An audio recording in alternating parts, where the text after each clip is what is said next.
This video shows Ukraine's air defenses hard at work, intercepting a wave of Russian missiles early Monday morning. The attack began around 2:30. When they couldn't stop, slammed into the city of Pavlohrad.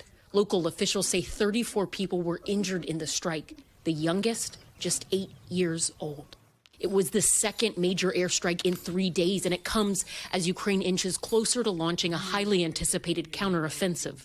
In preparation, Ukraine says they carried out an attack on an oil depot in Russian-occupied Crimea, a small sign of what's to come. This deputy brigade commander saying, the training is ongoing. People are ready to act. They want this. I think that they will be ready to execute any order in the shortest time.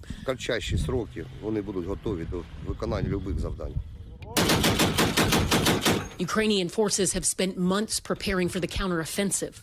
But the official start date is a closely guarded secret. In the small city of Uman, explosions gave way to the sound of church bells. A grieving family burying 2 children killed during Friday's attack. 11-year-old Sofia and her 17-year-old brother Kirusha were sleeping when a missile tore through their apartment. Their 6-year-old brother stood next to their caskets, his cheeks damp from the tears. And Allison Barber joins us now from Kharkiv. So, Allison, has Russia taken responsibility for these strikes?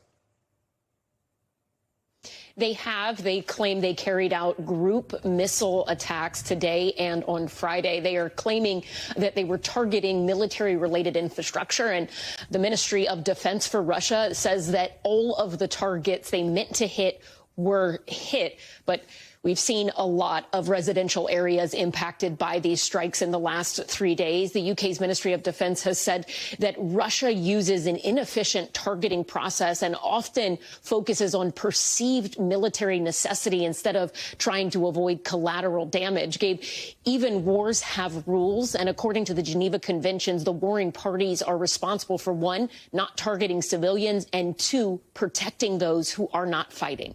Gabe? And Allison, we're also getting word that an American was killed in eastern Ukraine. What more can you tell us? Yes, so he was reportedly killed while fighting in Bakhmut. The State Department confirming today that a U.S. citizen was killed while in Ukraine. They say they are in touch with that individual's family, but are not releasing any other information out of respect for the family. This is the 10th American who has been killed while fighting in Ukraine. Gabe?